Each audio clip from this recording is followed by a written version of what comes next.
ጸጋናይ አምላኽ አሉ ምሳና ኣይሓደግናን ኣይሓደግናን ይባርኸና ዕለት ዕለት ያብየና ጸጋናይ አምላኽ አሉ ምሳና ኣይገድፍናን ኣይገድፍናን ይባርኸና ዕለት ጸጋን ሰላምን ናይ ጎይታና ኢየሱስ ክርስቶስ ምስ መንፈስኩም ይኹን ምሳኹም ዘለኹን ናይ ጸጋ ዘመን መግቦት አገልግሎት አገልጋሊ ዮናስ እየ ከም ፈቃሪ አምላኽ ሎም ማዓንቲ ናባኹም ሒዘ መጽ ዘለኹ ድማ እቲ እምነትን ንጹህ ሕልናን ሓዝ ዝብል መቅጸልታ ሒዘ መጽ ዘለኹ ማለት እዩ ጳውሎስ ንወዱ ጢሞቴዎስ ክዛረበ ከሎ እምነትን ንጹህ ሕልናን ሓዝ ኢልዎ ነይሩ كم تزبلنا حلنا لما منفساوي برهان وشتاوي برهان ناي حسابا وعالمنا برهاني سناي حلنا زلو سب ودما نزوح حلنا زلو سب ما زمن ملو بدستا بحاجوس كنبر يخدي سلامنتاي ካብ ሰባት ንላዕሊ ዝወቕስና ካብ ሰባት ንላዕሊ ዝወቕሰና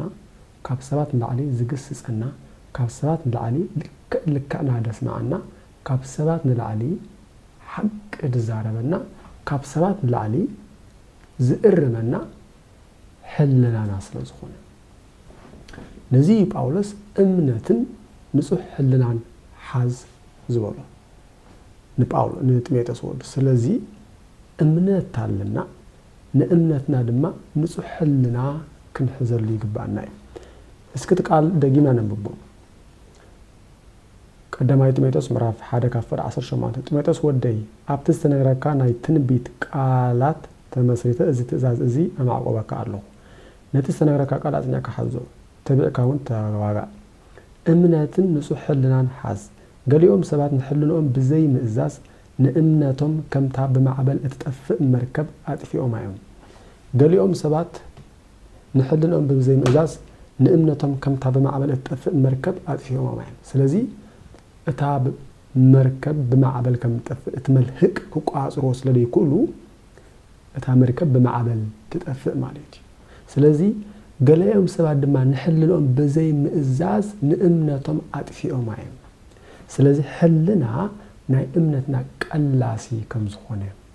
ስለዚህ حلنا ስለዚህ حسو ጳውሎስ ከዛረበና ሁሉ ሮሜ ምዕራፍ 9 እኮ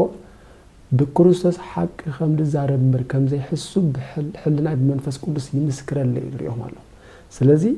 حلنا አይ حسني ማለት ስለምንታይ ካብ እግዚአብሔር ዝተዋሃበና ሐቀኛ ፈራዲ ስለዝኾነ ሐቀኛ ፈራዲ ስለዝኾነ እግዚአብሔር አምላክ ድማ ክሕሱ ስለዘይክል ስለዚህ በሕልናና ሰላማውያን ኮይና ክንነብር ንኽእል በሕልና ድማ ዓመጽቲ ኮይና ክንነብር ንኽእል ስለዚህ ሕልናና ዝብለና ክንሰማዕ ኣለና እስኪ ነዚ ሰብ እዚ ንዓሮሙ ስለዚህ ኣስተውዕል ኣብዚ ዘመን እዚ ብዙሕ ኣማን ኣሎ ኣብዚ ዘመን እዚ ናይ ኣማን ቁጽሪ እናበዝሐ ይዝኸዘሎ በንጻር ግን unfortunately አማኒ ዳል ዘለምበር ንጹህ ሕልና ዝሓዘ አማን ግን የለን ረኹም ሰብ ዝሕጂ خرم ኣሎ ምን እዚ ባዓል ዮናስ ረኹም ብዙሕ ዝዛረብ ብዙሕ ጉድል ከም ዝበሃል ዝትማል ዘመሓልፍኮ መልእኽቲ ወይ ድማ ቅድሚ ዛ ቪድዮ ዘመሓልፍኮ መልእኽቲ ኣብዚ ዘመን እዚ ብዙሕ አማን እኳ እንተሃለወ ነገር ግን ንጹህ ሕልና ዘሎ አማን የለን ኢለ ነይረ ብጣዕሚ ጌጋይ ረኹም ሕልናይ ስለዝዋሰኒ ሕልናይ ወንት ሐቂ ከም ዘይኮነ ስለዝነገረኒ ክርሞ ኣለኒ ጌጋ ተራማ ሓሊፈ ጌጋ ኸውላለኒ ንኹሉ አማኒ በሓደ ክልተ ሰብ ክንወቅሶን ክንፈርዶን ወይ ድማ ክንድምድሞን ኣይግባእኒ ስለዚ እዚኣ ብየቕረታ ክትሓልፈለይ ንኹልኹም ምሕረት ይሓትት ማለት እዩ እምበኣር ሕልና ንጹህ ሕልና ሓዝ ተባሂሉ ጢሞቴዎስ ገለገለ ሰባት ግን ንሕልኖኦም ብዘይ ምእዛዝ أطفئهم ويلو ريهم علىكم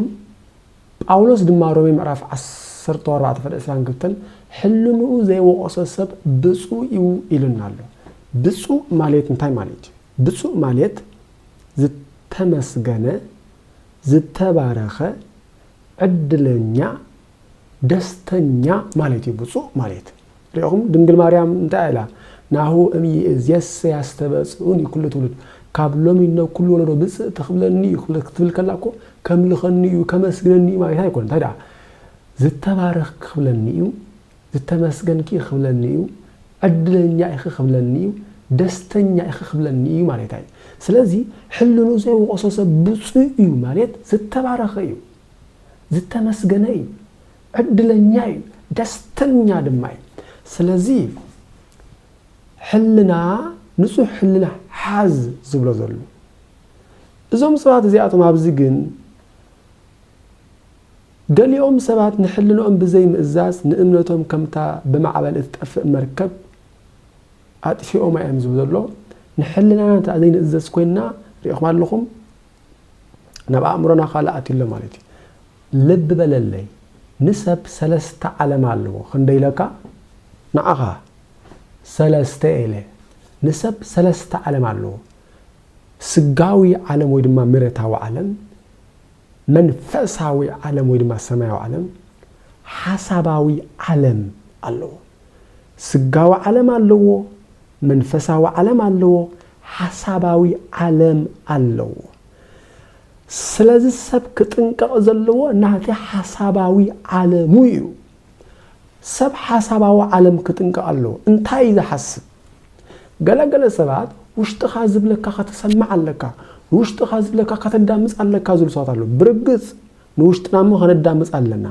ነገሩ ግን ውሽጥና እንታይ እዩ መሊኡ ዘሎ ይኹም ኣለኹም ውሽጥና እንታይ ዝመልእ ዘሎ ምክንያቱ ውሽጥና ዝነግረና ኣብ ውሽጥና ዘሎ ፍልጠት ይዝነግረና ስለዚህ ሓሳባዊ ዓለምና ናብ ሓሳባዊ ዓለምና ዝኣቱ ፍልጠት ናብ ሓሳባዊ ዓለምና ዝኣቱ ናውለጅ እንታይ ከም ዝኾነ በደንቢ ክንርዳእ ኣለና ለዚ ካብ ጳውሎስ ነተሰናይን ባህ ዘብልን ፍጹም ዝኾነ ፈቃድ ኣምላኽ እንታይ ከም ዝኾነ መርሜርኩም ክትፈልጡ ኣእምሮኹም ብምሕዳስ ተለወጡ እምበር ነዛ ዓለም እዚኣ ኣይተምሰልዋ ዝበለሪኹም ኣእምሮ ብምሕዳስ ኣእምሮ ብምንታይ ዝልወጥ በመንፈሳዊ ቃል ስለ መንፈሳዊ ነገር ስለ ንዛረብ ዘለና ስለ ቢዝነስ ኣይኮንኩ ንዛረብ ዘለኹ ስለ መንፈሳዊ ስለ ሰማያዊ ስለ ኣምላካዊ ስለ ንዛረብ ዘለና ኣእምሮና ክልወጥ ዘለዎ በመንፈሳዊ ቃል ብናይ ጸጋ ቃል ስለዚህ ሪእኹም ኣለኹም ኣእምሮና ብናይ ጸጋ ቃል በመንፈሳዊ ቃል ምስተቀይረ ካብዛ ዓለም እዚኣ ንወፅእ ካብዛ ናይዛ ዓለም ሲስተም ወፂና መንፈሳዊ ሲስተም ንሕዝ ማለት እዩ እምበኣር እዞም ኣብ ጢሞቴዎስ ዘለዉ ዘጋጠሞም ግን እዚ ይኮነን ንሕልኖኦም ብዘይ ምእዛዝ እምነቶም ደርብዮም እዮም እንታይ እዮም ገይሮም ኣፈወድ ዒስራ ኣብ መንጎኦም እኳ እቶም ንኣምላኽ ምፅራፍ ከም ዘይግባእ ምእንቲ ክቕፅዑ ኢለ ንሰይጣን ኣሕሊፈ ዝሃብኩም ሄሜኔዎስን እስክንድሮስን ዝበሃሉ ሰባት ኣለዉ እዞም ሄሜኔዎስን እስክንድሮስን ዝበሃሉ ሰባት ሕልኖኦም ዘቃፀሉ ሰባት እዮም ሕልኖኦም ዘቃፀሉ ሰባት እዮም ብፍላይ ሓደ ኣገልጋሊ ሕልኑ ክቆፃፀር ኣለዎ ሕልኑ እንታይ ዝመልእ ዘሎ ክቆፃፀር ኣለዎ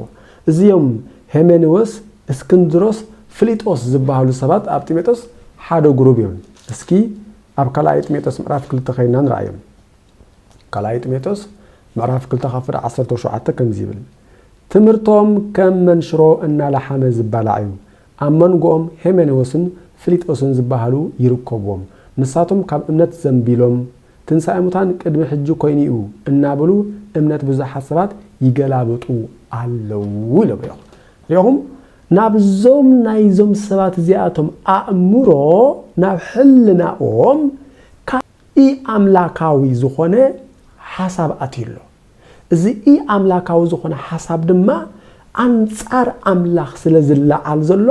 ኣእምሮኦም ብናይ እግዚአብሔር ቃል ዘይኮነ ብናይ ካልእ ሓሳብ ደንዚዙ ማለት እዩ ብናይ ካልእ ትምህርቲ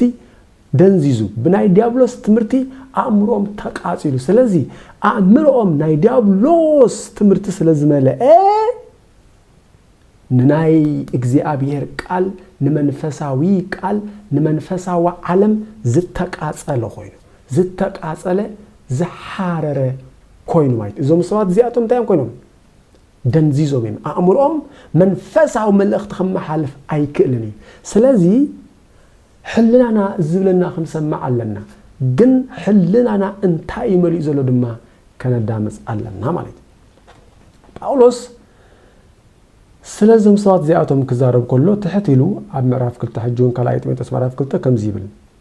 اقل غالي اغزيابير مس كله لواه نفع ممهر عقوس كخون دا انبر تبع ساي كخون ايغبونيو من علباش اغزيابيرنا حق من انت كفلط وايلو نسحا انت هابو ايفلطني مو نسو نتوم تصاررتي بهدات يردا ايوم تصاررت بعل مني بعل هيمن وسنا بعل اسكندروس بعل فيتوسيوم نزوم سوات زياتهم اتممهر اتنفع ممهر بهدات يردا ايوم نساتهم كابت فقادو كغبرو ايلو اسيروم زنبره مفنطرا ديابلوس مليقوم نابلبهم كملسيوم ريهم نابزوم نايزوم سبات ناب ناي بعل هيمن وسنا اسكندروس فليطوس حساب زاتو ناي ديابلوس تمرتيو ناي ديابلوس حسابي نزوم ناي بعل هيمن وس حلنا زتقوصاصورو حسابن تمرتن حجي ناي ديابلوس سلازي باولوس نطميطوس انتاي زلو زلو بهدات يردا ايوم بهدات يمكرم بهدات يفوسم بزني ناتنا قانقا سايكاتريس مالتي بزناي زمننا قانقا سايكاتريس يغبو يخونلهم ناي سنا امرو حكيم يدليم يزم سازياتهم سلامنتاي امروهم بناي ديابلوس وديت بناي ديابلوس حساب بناي ديابلوس تمرتي تقاصيليو نمنفساوي كرد ايكلني نمنفساوي ويما ناملاكاوي نسماوي حساب زي ردا كوينيو سلازي زم سازياتهم سايكاتريس يدليوم ناي سنا امرو حكيم يدليوم مالتي لك زم ناي تمساسال صوتا زقبلو سباتون حر ነገር አጋጥመዋል እዚ ኮግኒቲቭ ኢምፓየርመንት ዝባል አጋጥሞም አለ ማለት ነው አለኩም ህልሎም ተቃጽሊ ህልሎም ተበቲኺ ህልሎም حريري كم بمعلم زحرره إلو مش الله حكي قدمايت ميتس مرف 4 سكنن بوبو قدمايت ميتس مرف 4 فوق حدا بدرح رواي زمن غنا قال يوم امناتهم كحيدهم نمنافس صحتتن لتمرت اغاننتن كم زصعبو منفس قدس بغودي يبلالو ازي عينت تمرت زدما كابتم بمعلم كم زحرره حلنهم زدنزازه غبوزات حسوت السبات ايو زمت ريهم امنتيوم كو اب قداماي مصحف تيموثوس مراف 1 زلو امنتيوم ابز مراف 4 زلون امنتيوم اب كلايت ميتوس مراف 2 زلون امنتيوم نغرو گن حلناهم دنزيزي انتاي ادنزيزو فلطتي كو دنزيزو اتفلطت گن نايمن فلطتي ناي ديابلوس فلطت ريهم لهم ناي ديابلوس فلطت سلازدنززو نناي املاكاوي قال زتقاصليو نناي املاكاوي قال نقح يكونن ناي املاكاوي قال دنزيزيو نمنفساو السماوي قال دقيسيو ህፃን ኮይኒ ምንም ክፈል አይክልኒ የማን ኮነ ጸጋም ክፈል አይክልኒ በዲያብሎስ ተአሲሩ ስለዚህ እምነትን ንጹህ ህልናን ሐዝ ዝብል ዘሎ ጳውሎስ ምጥሜጦስ ወዱ يومالكم أبتي ناي باولس زمن ونقا حلنهم زقاصلو سبات نيرميم حلنهم زقاصلو اغلغلت نيرميم كمزي ابزلناي زمن ابزمن زحاده حاده بروفيت نبياتنا اندابلو حوارياتنا اندابلو ابلله امنت زصاوت زلو سبات حلنهم زتقاصلهم فرين زبتخو مالتي حنت ماكينا فرين اتبتيخو نابي كم تهيت فلنا اخيلو واي سلازي فريان زبتخو سبات አለው አገልገልት ዲያብሎስ ዝኾኑ ሰባት አለው ኣመንቲኦም ግን ንናይ ኣምላካዊ ቃል ክርድኡ ኣይክእሉም ንመንፈሳዊ ቃል ክርድኡ ኣይክእሉም ዲያብሎስ ግን ብናቱ ሲስተማቲክ ጌሩ ይሰርሓሎም ማለት እዩ ስለዚ እምነትን ንጹህ ሕልናን ሓዝ ሓደ መምህር ኮይኑ ሓደ ነቢይ ኮይኑ ሓደ ሐዋርያ ኮይኑ ገዝኡ ብገንዘብ እናመሎ እቶም ዘገልግሎም ሰባት ግን ብጥሜትን ብዕርቃንን እናተሳቀዩ ሁሉ ሱቅ ኢሉ እንተኣዘለ ኮይኑ ሰብዚ ኣእምሩ ዝጸልሞቶ ይባሃል ማለት እዩ ስለዚ ሓደ ኣማኒ እምነቱን ሕልኑን ዝሰማማዓል ሰብ ክኾን ኣለዎ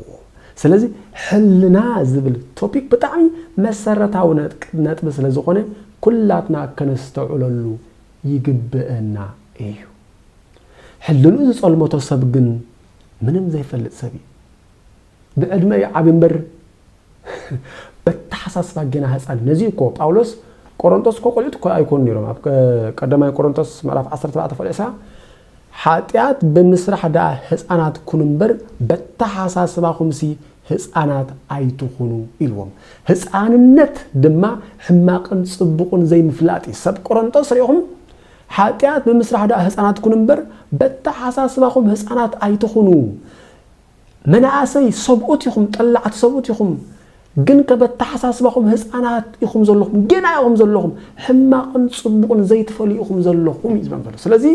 باولوس حدا اماني كم هزان كون بفصم ايدلني كم هزان كوين كملالس بفصم ايدلني سلامتاي ناب امرو زاتو فلطت الله ديابلوس دما نا امرونا يخقص اصورو زدلي ديابلوس نمنفساو عالمنا يكقصاصرو زدلي ديابلوس منفساو عالمنا انترا تقصاصيرو ناتنا عزازو خوينلو مالتي ديابلوس منفساو عالمنا انترا تقصاصيرو كمنم ነገር ከነምልጥ አይንخلنا مالتي حساب ديابلوس بحساب يزباسجي بحساب ናቱ ዕላማ ዝፍጽም ነዚዩ ጳውሎስ እንታይ ዝብለና እቲ እንሕና እንሰብከ ወንጌል ሱር ተዳኾነ ኣብቶም ዘይኣምኑ ይሰሰወረ ስለምንታይ እቲ ገዛእ ዛ ዓለም ዚኣ ዝኾነ ሰይጣን ብርሃን ወንጌል ምእንቲ ከይርኢሉ ልብ እቶም ዘይኣምኑ ደፈኖሉ ልብ እቶም ዘይኣምኑ ኣዕሮ ለቡ እዞም ሰባት እዚኣቶም ካብ ናይ ዲያብሎስ አጀንዳ ክወፁ በፍጹም ኣይኮኑን እዮም ካብ ናይ ዲያብሎስ ፕላን ክወፁ ኣይኮኑን እዮም ስለምንታይ ብርሃን እቲ ወንጌል ንኸይርዩ ልቦም ኣዒርዎ እዩ ልቦም دفينوي سلازي استوعل سلست عينت علم عليك سجاو علم عليك ويدما مريتها علم عليك منفسها علم عليك ويدما سماها علم عليك حسابها علم عليك ودحوبي حسابها علم ديابلوس دما حسابها علم كايزدوليو እግዚአብሔርን ሐሳባው ዓለም ካይዘልዩ ስለዚህ ሐደሰብ ሐሳባው ዓለሙ በደንብ ክከናኾናሉ በደንብ ክቆጻጽራሉ ጳውሎስ እዚ ይሰፍርሖ እትጅግና ዝኾነ ጳውሎስ እፈርሕ አለኹ ዝበሎ ክርኤካ ኣብ ቀዳማይ ቆሮንቶስ ምዕራፍ 11 ከምዚ ይብል ገለ ቁርብ ዕሽነት ክዛረብ የሞ ክትዕገስኒ ምደለኹ እወ ተዓገስንዳ በአምላኻዊ ቅንኢ ይቕንአልኩም እየሞ ከም ሓንቲ ንጽህት ድንግል ምእንቲ ኸቕረበኩም ንሓደ ሰብኣይ ኣሓጽየኩም ኣለኹ ንሱኻ ክርስቶስ እዩ ኣስተውዕል ግናኸ ከምቲ ተመን ብጉርሑ ንሄዋን ዘስሓታ ከምኡ ንስኻትኩምን ብሓሳብኩም ተታሊልኩም ካብቲ ኣብ ክርስቶስ ዘለኩም ምሉእ ንጹህ ፍቕሪ ከይትርሕቁ እፈርሕ ኣለኹ ዲኻ ከምኡ ንስኻትኩምን ብሓሳብኩም ተታሊልኩም ካብቲ ኣብ ክርስቶስ ዘለኩም ምሉእን ንጹህን ፍቕሪ ከይትፈርሕቁ እፈርሕ ኣለኹ መን ይታለና ዲያብሎስ ከምቲ ተመን ብጉርሑ ንሄዋን ዘታለላ ሪእኻ ኣለኻ ስለዚ እምነትን ንጹህ ሕልናን ሓስ እምነትን ንጹህ ሕልናን ሓስ ዲያብሎስ حسابه وعلم كتقاصير وكهلو ديابلوس مسحبتخ منم زت حازي يقولن ديابلوس مستعناخ منم شجر يقولن ديابلوس مس امره خايو شجرو ديابلوس مس امره خايد سرح ንኣእምሮኻ እንተኣ ተቋፂርዎ ንጥዕናኻ ክቋፀሮ ፀገም ዝበሃል የብሉን ንኣእምሮኻ እንተኣ ተቋፂርዎ ንሃብትኻ ክቋፀሮ ፀገም ዝበሃል የብሉን ስለዚ እምነትን ንጹህ ሕልናን ሓዝ እምነትን ንጹህ ሕልናን ሓዝ ኣነ ውሽጠይ ዝብለኒ ድሰምዕ أنا العلم أنا خند سبز أخلك أنا عم أدم سأخلك نسخ بزوته بزوصاي تلني خا إن ولا العلم نيريو برجز إن ولا الجزيون نيريو التبلو سباتنا اللهم يهم تخكلكم يخون زلوا هو طلع سبايخا جن حلنا خا جن نايمن ملأختي أم حالفاي ناي ديابلوس ملأختي زم محالف ويس ناي كريستوس ملأختي زم محالف كلتي أبحلنا أمسر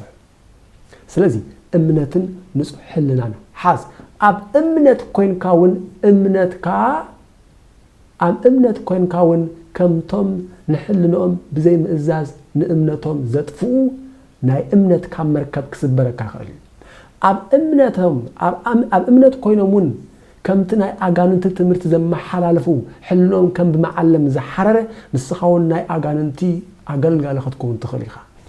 اب كريستوس كوينمون تنسى متان يلن زبل زنور كم بعل فيليطوسنا هيمنوس نسخاون اب كريستوس كون كاغنك انصار كريستوس كتلعال تخيل ايغا سلازي امنتن نصح حلنان حز صغانا يوتنا ايس كريستوس مس منفس كايخون اخو لا حفتي سلام